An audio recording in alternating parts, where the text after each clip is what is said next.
नमस्कार. फक्त योजना या यूट्यूब चॅनलवर संपूर्ण महाराष्ट्रातील जे पालक वर्ग आहेत तर यांचं आपण आपल्या चॅनलवरती हार्दिक स्वागत करतो. RTE प्रवेश प्रक्रिया दरवर्षी मोठ्या प्रमाणावर संपूर्ण महाराष्ट्रामध्ये राबवली जाते आणि इयत्ता पहिलीपासून ते 8वीपर्यंत मोफत शिक्षण आणि ते देखील इंग्रजी माध्यमांच्या शाळांमध्ये. तर अशी ही RTE प्रवेश प्रक्रिया मोठ्या प्रमाणावर फेमस झालेली आहे. तर सगळ्यात महत्त्वाची बाब म्हणजे तुमचं पाल्य असेल, तुमच्या नातेवाईकांचे पाल्य असतील तर यांचा प्रवेश इयत्ता पहिलीमध्ये असेल किंवा सिनियर KG मध्ये तुम्हाला जर घ्यायचा असेल तर RTE संदर्भात अगदी प्रॉपर माहिती, ऑनलाईन फॉर्म असेल, आवश्यक कागदपत्रे असतील, त्यानंतर किलोमीटरचं अंतर असेल, त्याचबरोबर भाडे करार असेल आणि शाळांमधील जो तफावत आहे, जे किलोमीटरचं अंतर आहे, त्यानंतर कुठल्या शाळा जास्तीत जास्त दिल्याने आपलं सिलेक्शन होईल, तर या संदर्भात अगदी प्रॉपर आणि खात्रीशीर माहिती अगदी शाळांमध्ये प्रवेश घेईपर्यंत RTE प्रवेश प्रक्रियेसंदर्भात अगदी प्रॉपर माहिती आपल्या चॅनलवरती दिली जाते. व्हिडिओच्या डिस्क्रिप्शन बॉक्समध्ये व्हॉट्सअप ग्रुप तयार करण्यात आलेले आहे, ते देखील तुम्ही जॉईन करा,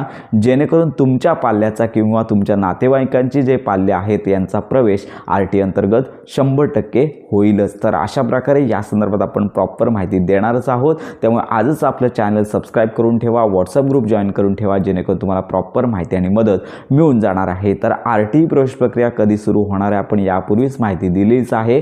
साधारणतः दरवर्षी शासनामार्फत जानेवारी महिन्याच्या पहिल्या किंवा दुसऱ्या आठवड्यापासून RTE प्रवेश प्रक्रियेचे फॉर्म आहेत ते सुरू होतात. पण यावेळी शासन कदाचित या डिसेंबर महिन्याच्या शेवटच्याच आठवड्यांपासून RTE प्रवेश प्रक्रियेचे फॉर्म आहेत ते सुरू करू शकतात. फॉर्म सुरू झाल्यानंतर साधारणतः पालकांना 10 ते 15 दिवसांचा कालावधी दिला जातो आणि त्याच्यामध्ये पालकांना प्रॉपर फॉर्म भरायचा असतो आणि त्याच्यानंतर जी लॉटरी प्रक्रिया आहे ती राबवली जाते. तर अशा प्रकारे ही RTE प्रवेश प्रक्रिया असते आणि याच्यामध्ये केवळ 2च वर्गांसाठी ॲडमिशन मिळतं. एक म्हणजेच लक्षात घ्या की सिनियर KG आणि त्याच्यानंतर दुसरा आहे इयत्ता पहिली. इतर वर्गांसाठी ॲडमिशन मिळत नाही. तर याच्या संदर्भात जे आवश्यक पात्रता आहे तर या संदर्भात माहितीपर व्हिडिओ लवकरच आपल्या चॅनलवरती अपलोड करण्यात येणार आहेत. फक्त या वर्षीच्या RTE प्रवेश प्रक्रियेमध्ये थोडाफार बदल असण्याची शक्यता सध्या समोर येत आहे. पण याच्यामध्ये नियमांमध्ये काही बदल असणार आहेत का किंवा इतर त्रुटी किंवा पात्रतेमध्ये बदल असणार आहेत का, तर या संदर्भातले अपडेट लवकरच आपल्यासमोर येणार आहे. तर अशा प्रकारे RTE प्रवेश प्रक्रियेसंदर्भात